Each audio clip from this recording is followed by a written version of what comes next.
یزید خوش تھا اس پر مطلب دلائل ہیں، کیونکہ کچھ لوگ تو اس کو بالکل یزید کو بری الذمہ قرار دیتے ہیں کہ بھائی وہ تو اس کا تو تھا ہی نہیں اس میں.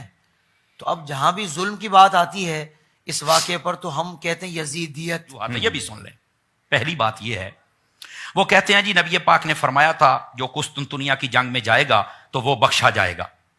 تو یزید چونکہ گیا تھا تو بخشا گیا تھا. تو میں نے کہا پتہ ہے آپ کو وہ پہلا قافلہ کب گیا تھا؟ پہلے قافلے میں تو یزید تھا ہی نہیں. یہ اللہ تحقیق بات کر رہا. واہ واہ. ٹھیک ہے، پہلی بات. دوسری بات، یہ نبی پاک نے خبر دی تھی؟ یہ بالکل کم از کم 20 سال پہلے دی تھی. تو میں نے کہا تم تو نبی کا علم غیب مانتے نہیں ہو ظالمو، اب مان رہے ہو یزید کو جنتی بنانے کے لیے غیب کو بھی مان رہے ہو. تمہیں شرم نہیں آتی ہے؟ یہ دوسری بات سمجھ آ رہی نا جی. اور تیسری بات ہے، یزید اس قافلے میں نہیں گیا تھا، وہ تو بعد میں بیٹھ کر وہاں شرابیں پیتا تھا اور بیٹھ کے جناب وہ اشعار پڑھتا تھا کہ میں بڑا خوش ہوں. وہ سارا کچھ موجود ہے کتب کے اندر. یہ تم کیوں نہیں پڑھتے ہو یار؟ تم صرف حدیث قسطنطنیہ کو دیکھ کر جناب اس کو جنت میں ڈالنا چاہتے ہو. اور ظالمو، اس کو جنت میں ڈالتے ڈالتے تم خود بھی اس کے ساتھ جنت میں جاؤ گے. خدا کا خوف کرو. جی ایک وجہ یہ ہے، اور اس کا پس منظر وہ بھی میں نے چند لفظوں میں عرض کر دیا. دوسری وجہ یہ ہے، جو اس کو بچانا چاہتے ہیں وہ پتا کیا کہتے ہیں، یزید تو وہاں تھا نہیں، اس کا کیا قصور ہے، وہ تو اپنی جگہ پہ.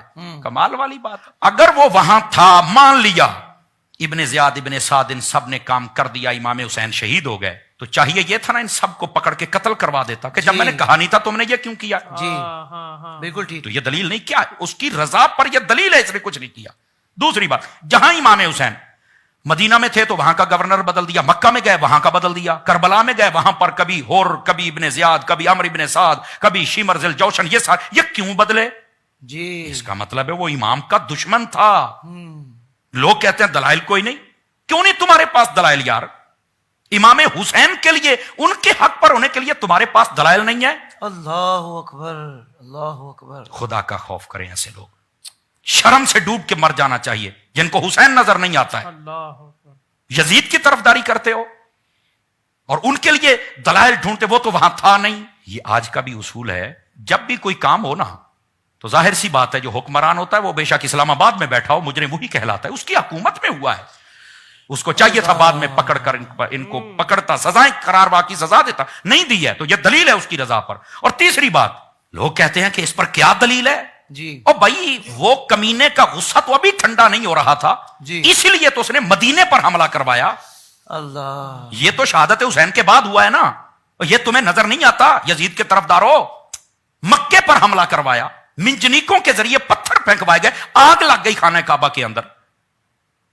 مدینہ شریف کی کتنی 3 دن کے لیے نمازیں نہیں ہوئی، یہ تمہیں نظر نہیں آیا؟ اور باتیں کرتے ہیں کہ اس پر دلیل کیا ہے.